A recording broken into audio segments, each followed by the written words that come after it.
Imagine your family faking your grandma's death just to ditch you for a Caribbean cruise. Champagne flutes clinking while you're left sobbing on the highway.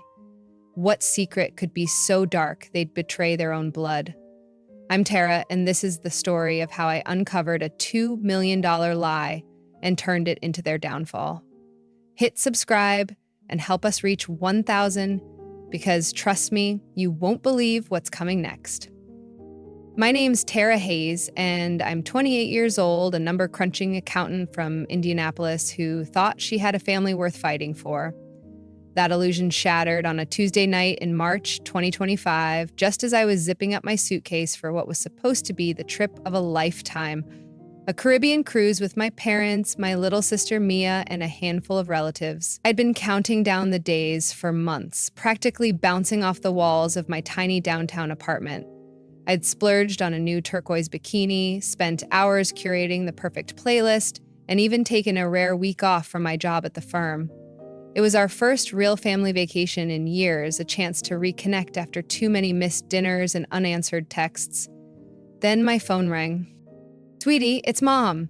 Lisa Hayes' voice crackled through the line, trembling like she'd been crying. "Grandma Evie's in the hospital. She's not doing well. She might not make it through the night." My stomach dropped. The suitcase hit the floor with a thud, spilling flip-flops and sunscreen across the hardwood.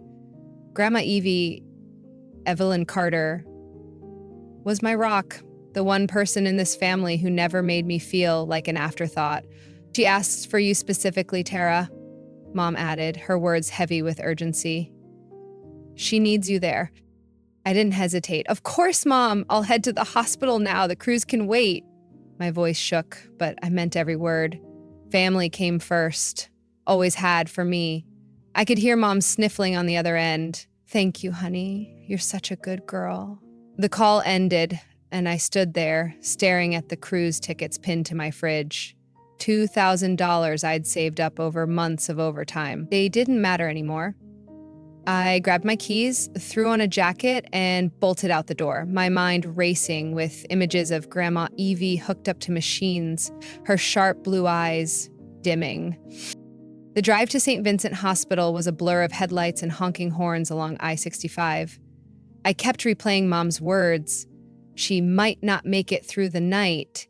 It didn't make sense. Grandma had been fine last weekend when I dropped off her groceries. She'd even teased me about packing too light for the cruise, her laugh as strong as ever. But hospitals don't lie, right? I tightened my grip on the steering wheel, fighting the lump in my throat. I'd do anything for her. She'd been there for me through every late-night study session in college, every heartbreak, every time my parents brushed me off for something shinier. About halfway there, my phone buzzed in the passenger seat.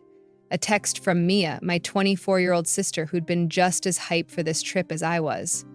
"Can't wait to see you on the ship. It's going to be epic." I frowned, glancing at the timestamp. Sent an hour ago before Mom's call. Weird. Why would she text that if Grandma was dying? Maybe she hadn't heard yet. I shook it off, chalking it up to bad timing, and kept driving. The hospital loomed ahead, a gray monolith under the sodium glow of streetlights. I parked crookedly in the lot, practically sprinting to the ER entrance, my sneakers squeaking on the polished floor. "I'm here for Evelyn Carter," I told the nurse at the desk, breathless. "She's my grandma, came in tonight, I think." The nurse tapped at her computer, her brow furrowing. "Carter, you said?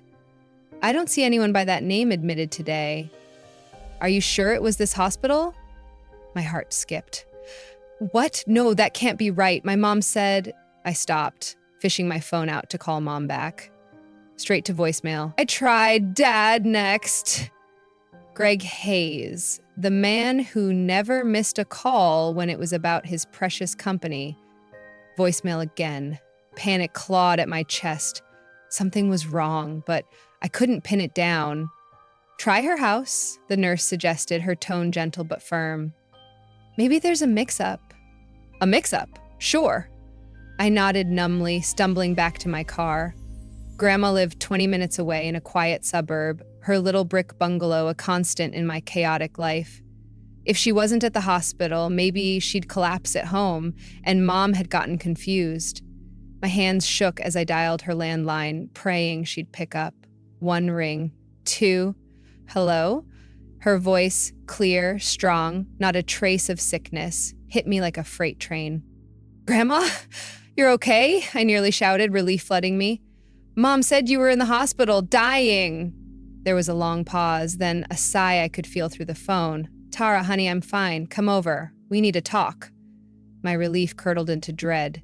If Grandma was fine, why had Mom lied? And why wasn't anyone answering me? I started the car, the engine rumbling as I pulled onto the road. My phone buzzed again, this time a notification from Instagram. Mia had posted something new. Against my better judgment, I tapped it while idling at a stoplight. The photo loaded and my world tilted. There was Mia, grinning ear to ear on the deck of a cruise ship, her dark hair whipping in the wind. Next to her stood Mom and Dad, holding champagne glasses, the ocean sparkling behind them. The caption? Cruise vibes with the best family ever. Family goals, paradise found. My breath caught. They were on the ship, without me. The timestamp said it was posted 30 minutes ago, right around when Mom had called me with her sob story. I scrolled the comments, cousins, aunts, uncles, all chiming in with heart emojis and so jealous. No one seemed to notice. I was missing. I clutched the phone so hard my knuckles whitened. They'd lied. Mom hadn't just exaggerated. They'd planned this, used Grandma Evie as bait to ditch me. But why? What had I done to deserve this? The light turned green, but I didn't move, staring at that photo until a horn blared behind me. I hit the gas, tears pricking my eyes as I sped toward Grandma's house. Something felt off. Way off. And I had a sinking feeling the truth was worse than I could imagine. Grandma's voice echoed in my head. We need to talk. Whatever she knew, it was about to change everything. I don't know how I made it to Grandma Evie's house without crashing. The road blurred through tears I refused to let fall, my hands trembling on the wheel as Mia's Instagram post burned into my brain. My family, Mom, Dad, Mia, living it up on a cruise ship, sipping champagne while I'd been racing to a fake hospital bedside. It wasn't just a prank, it was a gut punch, deliberate and cold. By the time I pulled into Grandma's driveway, the little brick bungalow glowing under its porch light, I was a mess of rage and confusion. I stumbled out of the car, clutching my phone like it was evidence in a crime scene, which I guess it was. Grandma opened the door before I could knock, her sharp blue eyes widening at the sight of me. Tara, sweetheart, what's happened? She asked, pulling me into a hug that smelled of lavender and home. That's when the dam broke. I buried my face in her shoulder, sobbing like I hadn't since I was a kid. They lied, Grandma, I choked out. Mom said you were dying, but they're all on the cruise without me. I shoved my phone at her, the screen still glowing with Mia's smug caption, Cruise vibes with the best family ever. Family goals. Grandma's face darkened as she scrolled, her lips pressing into a thin line. She handed the phone back and ushered me inside, settling me on her worn floral couch with a mug of chamomile tea I didn't ask for, but desperately needed. Start from the beginning, she said, her voice steady but edged with something fierce.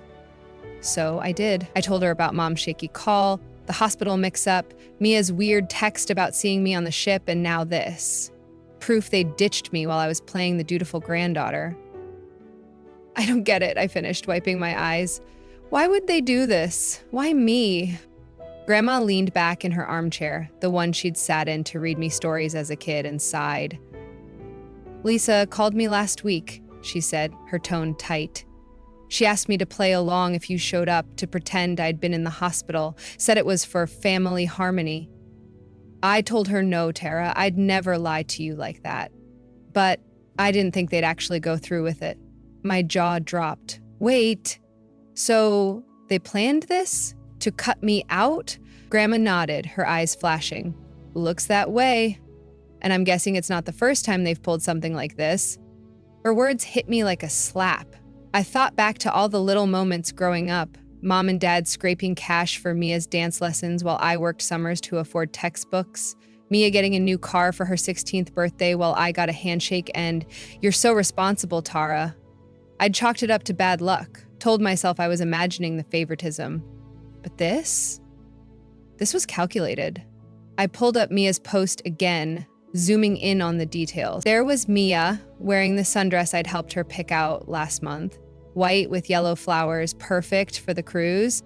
Mom stood beside her, laughing, her neck glinting with Grandma's diamond necklace. The one she'd promised to pass down to both of us when we turned 30. I was the older one, but there it was, dangling on her like a trophy. "They didn't even try to hide it," I muttered, my voice shaking. "They're flaunting it." Grandma reached over and squeezed my hand, her grip surprisingly strong for 75. "Sometimes people show you exactly who they are, even when they think they're being clever," she said, her tone sharp with disappointment. "Your parents have always had a soft spot for Mia. I've watched it for years, hoping they'd grow out of it.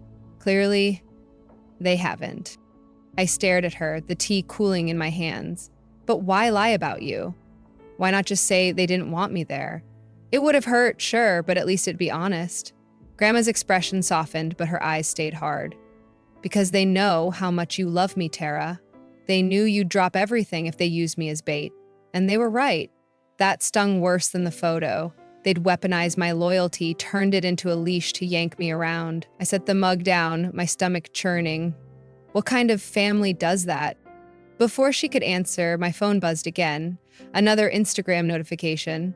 Mia had posted a story. I tapped it, against every shred of common sense, screaming at me to stop. It was a video.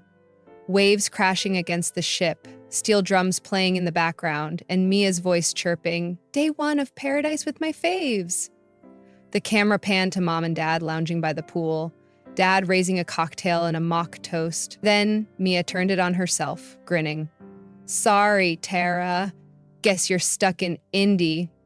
She blew a kiss and cut the video. My blood ran cold.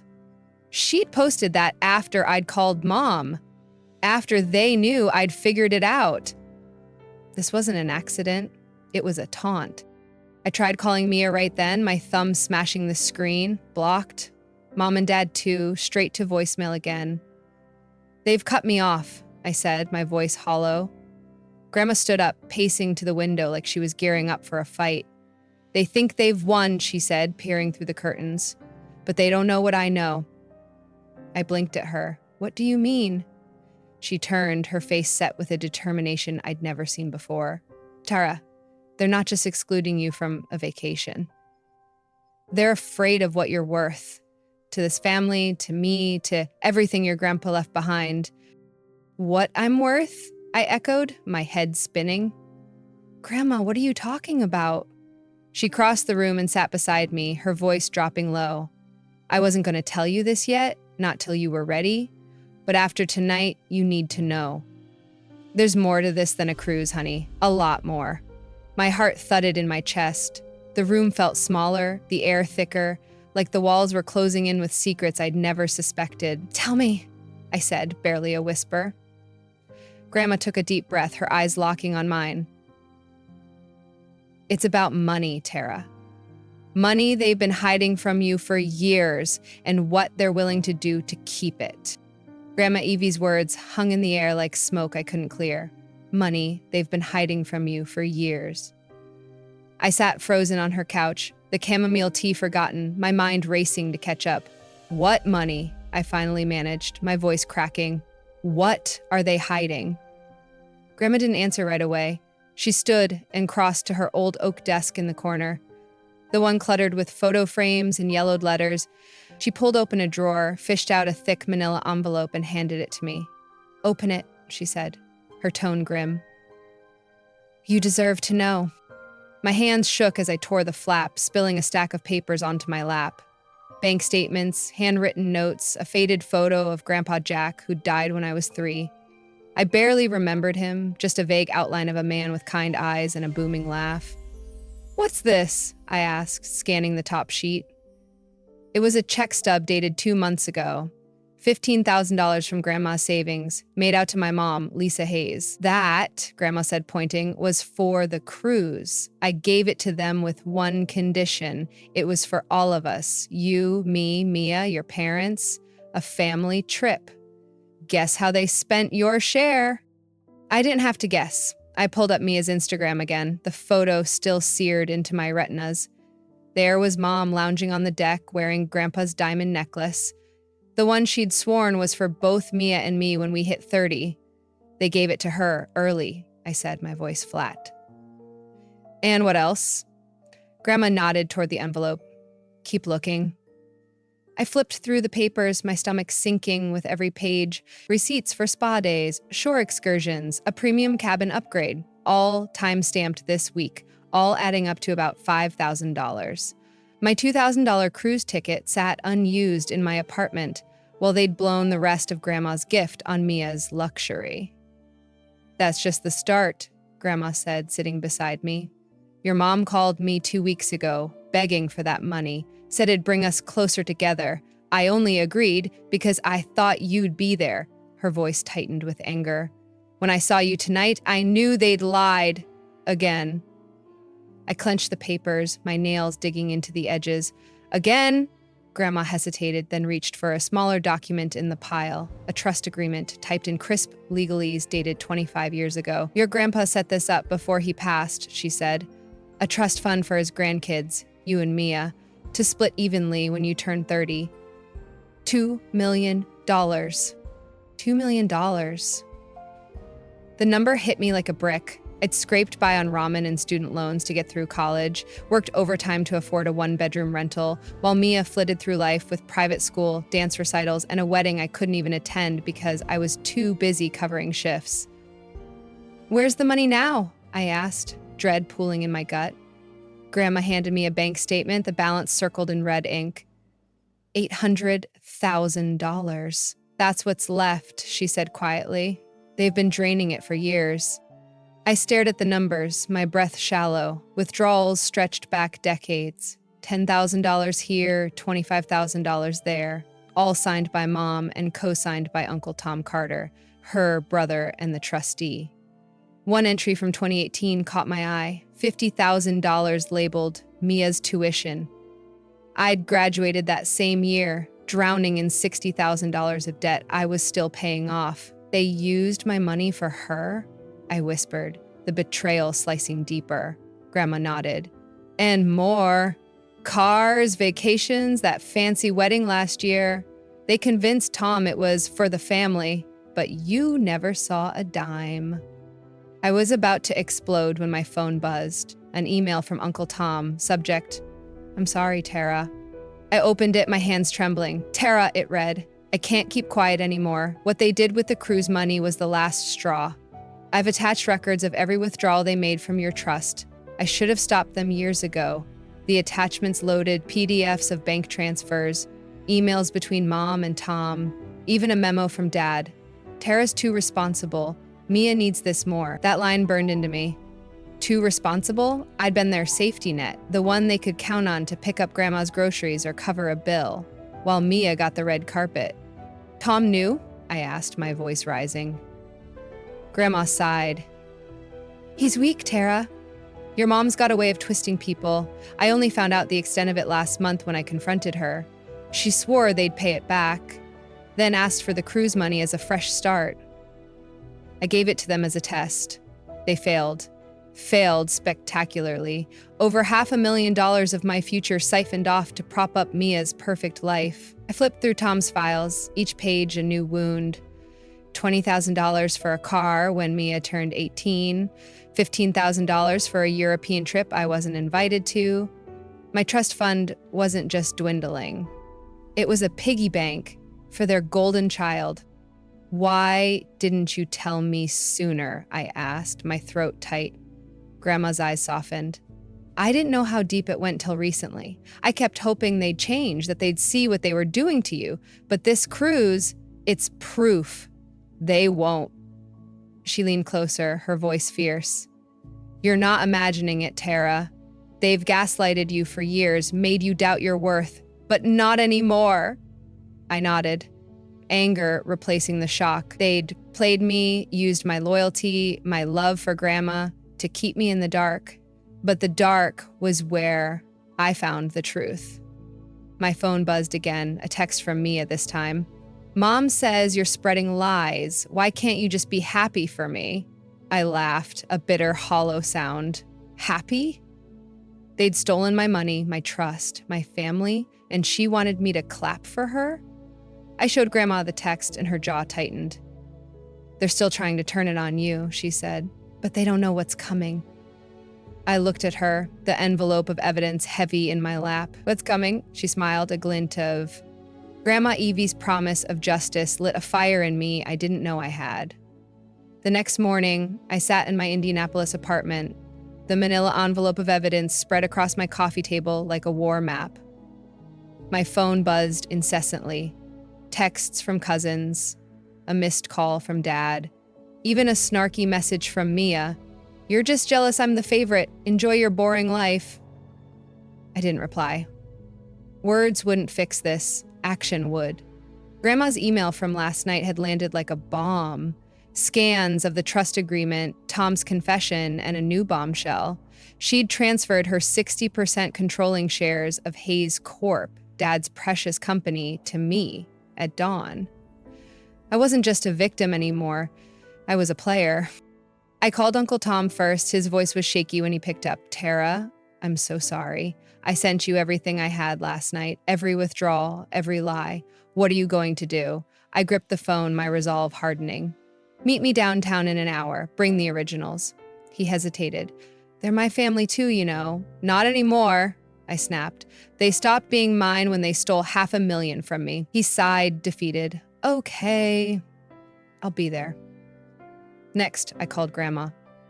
They're at the company now, she said without preamble. Greg's cleaning out his office. Security tipped me off. You're the majority shareholder, Tara. Go. I didn't waste time. I grabbed the envelope, threw on a blazer, and drove to Hayes Corp's headquarters. A sleek glass building that screamed money my family apparently didn't earn. My heart pounded as I parked, spotting Dad's black SUV in the lot, boxes stacked in the back seat. They were running. Tom pulled up minutes later, his sedan rattling like his nerves. He handed me a thick folder, his hands trembling. This is it, every transaction. But there's more. They've been moving money offshore, $500,000 to a Bahamas account. I found the transfers last week. The cruise was a test run for their passports. My blood ran cold. They're fleeing? Tom nodded, pale. With what's left of your trust. Mia's in on it. Her name's on the accounts to hide it. Before I could process that, my phone buzzed. Mia again. I know what you're doing. You've always hated me. Too late, sis. We'll be gone by tomorrow. I showed Tom the text and his eyes widened. They're moving fast. We need to act now. I nodded, adrenaline surging. Call the cops. I'm going in. I marched into the lobby, the receptionist blinking at me. Miss Hayes, your dad's upstairs, but I own this place now. I cut her off, flashing the share transfer on my phone. Call security. No one leaves with company property. She stammered, but picked up the phone. I took the elevator to the 10th floor, the folder tucked under my arm like a weapon. The doors opened to chaos, Dad barking orders at an assistant, Mom shoving files into a box, Mia scrolling her phone by the window. They froze when they saw me. Tara, Dad's voice boomed, still trying to play CEO. What the hell are you doing here? I stepped forward, calm despite the storm inside. Funny, I was about to ask you the same thing. Stealing my trust fund wasn't enough. You had to ditch me too? He smirked, adjusting his tie. You're too naive to handle money, Tara. We did you a favor. Mom chimed in, her voice shrill. Everything we did was for this family. I laughed, cold and sharp. No, Mom. Everything you did was for Mia. And now you're planning to run with what's left of my money. Mia rolled her eyes, stepping forward in that sundress I'd picked out. Oh, get over it. You've always been jealous I'm the favorite. This is pathetic. I held up my phone, the share transfer glowing. Pathetic? I own 60% of this company as of 6 a.m. Grandma signed it over. So those boxes you're carrying, would they happen to contain Evidence of what you did with my trust fund? Or the offshore accounts you're funneling it to? Mom's face went white. Dad's smirk vanished. Your company? He sputtered. That's impossible. Check your email, I said, tossing Tom's folder onto Dad's desk. Or ask Uncle Tom. He's downstairs with the cops. You've been embezzling for years. My trust, company funds, all of it. The FBI's on their way too, thanks to Grandma. Mia's phone slipped from her hand, clattering to the floor. You called the FBI? She shrieked. Are you insane? I turned to her, unflinching. Was the cruise worth it, Mia? Lying about Grandma stealing my future, did it feel good? She burst into tears, but I felt nothing. No pity, no guilt, just clarity. Dad lunged for the box, but security burst through the door. 2 guards in black, radios crackling. Mr. Hayes, step away, one barked. Behind them, police sirens wailed in the parking lot, joined by the screech of unmarked cars. FBI agents in windbreakers stormed in, badges flashing. Greg Hayes, Lisa Hayes, you're under arrest for embezzlement and fraud, an agent announced, cuffs clicking. Mom screamed, clawing at Dad. This is your fault, Greg, Mia sobbed, backing into a corner as an agent read her rights. Grandma stepped off the elevator then, Tom trailing her, her cane tapping like a war drum. You thought you could bury her, she said, nodding at me, but you buried yourselves. Dad glared at me, his face red. You'll ruin us all, Tara. You have no idea what you're doing. I met his eyes, steady as stone. No, Dad. You ruined yourselves when you bet against me. Game's over. An agent tugged him away, Mom wailing beside him. Mia shot me a look, pure venom, before they let her out too. I stood there, the office silent except for the hum of the AC, Grandma's hand on my shoulder. My phone buzzed. Mom's final text before they took it. You ungrateful child, you'll regret this. But I didn't. For the first time, I felt free. The truth had won, but at what cost? I glanced at Grandma, her fierce pride anchoring me. This wasn't the end. It was the reckoning. 3 months after the showdown at Hayes Corps, I sat in Grandma Evie's garden, the Indianapolis autumn painting the trees in reds and golds. The air smelled of damp leaves and coffee. Our morning ritual now, a quiet anchor in the chaos that followed. My parents, Greg and Lisa Hayes, were in federal custody, facing a laundry list of charges. Embezzlement, wire fraud, theft from my trust fund, and skimming company profits. Prosecutors estimated a 20-year sentence if convicted, and the evidence, Uncle Tom's files, Grandma's records, my testimony, was a steel trap they couldn't wriggle out of.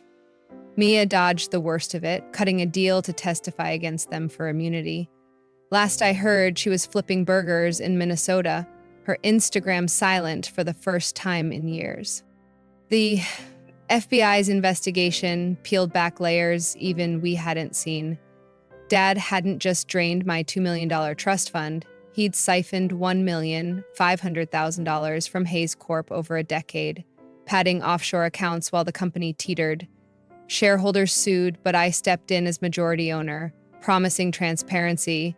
It wasn't easy. I spent weeks untangling the mess, firing loyalists who'd covered for Dad, hiring auditors to rebuild trust. The board resisted at first. Some gray-haired suit even called me too green to lead. But Grandma's 60% stake shut them up. I wasn't playing CEO. I was rewriting the game. You're quiet today, Grandma said, sipping her coffee across the wrought iron table. Her sharp blue eyes studied me, softer now but still piercing. I shrugged, tracing the rim of my mug.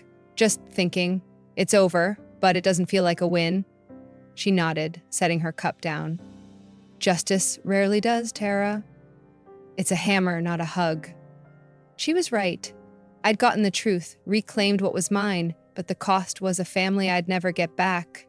Mom's last text, "You'll regret this," echoed sometimes, not as a threat but a taunt. Did I? My phone buzzed on the table, breaking the silence. A message from Mia, her first in weeks. Tara, I'm sorry. I didn't know how bad it was. I just wanted them to love me. Can we talk?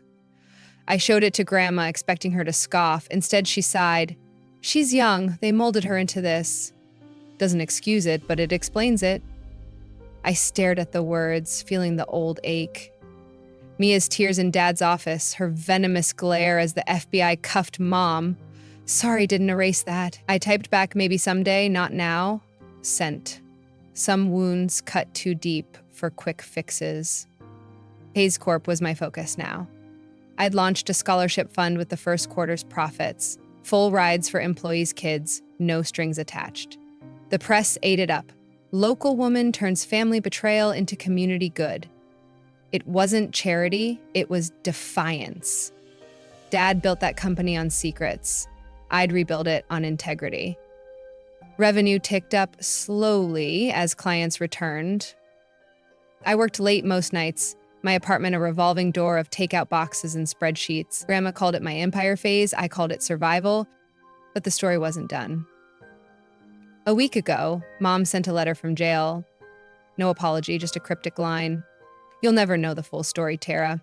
Ask Evie about the safe. I'd ignored it, chalking it up to manipulation. Now, sipping coffee with Grandma, I couldn't shake it. She wrote me, I said, casual as I could manage. Said there's more you haven't told me. Something about a safe? Grandma froze, her mug halfway to her lips. For a second, I thought she'd deny it. Then she set it down, her face unreadable. Your grandpa left more than the trust, she said, voice low. There's a safe in the basement, his private stash, cash, bonds, a letter. I didn't tell you because I wanted you to stand on your own first. My pulse quickened. How much? She hesitated. Enough to double what they stole, maybe 1 million, maybe more. He hid it from Lisa, knew she'd burn through it. The letter's for you, Tara. He saw something in you even at 3. I leaned forward, stunned. Why keep it from me? She smiled, faint but fierce. Because you didn't need it to fight. You won without it. I didn't know what to say. $1 million, hidden under my nose, and a letter from a man I barely knew. Part of me wanted to race downstairs, crack it open, read his words. Part of me didn't. Afraid it'd tether me to a past I was finally escaping. What do I do with it? I asked. Grandma shrugged. That's your call, honey. Spend it, save it, burn it. You've earned the choice. I nodded, the weight of it settling in. Freedom wasn't just winning, it was deciding what came next. Later, I walked the garden alone, leaves crunching underfoot. The cruise that started this mess felt like a lifetime ago. A $15,000 lie that unraveled decades of deceit.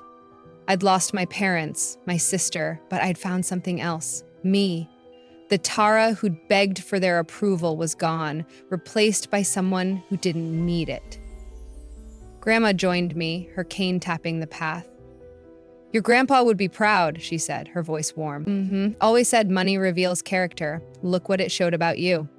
I smiled, small but real. And them, she chuckled, dry as the leaves. Oh, they showed plenty. We stood there, the wind rustling through, and I thought about that safe. Maybe I'd open it someday, read Grandpa's letter, count the cash, decide its fate. Or maybe I'd leave it buried, a relic of a fight I'd already won. Grandma, I said, turning to her. Betrayal built me, didn't it? Not them. She squeezed my hand, her grip steady. Damn right it did. The sun dipped low, and I breathed deep, free in a way I hadn't been before. The cruise wasn't their victory, it was my beginning. But as I headed inside, a question lingered. Was justice worth losing them? I didn't have an answer. Maybe you do. What would you have done? Forgiven them? Fought harder? Walked away sooner? Tell me below. This story's mine, but the verdict's yours.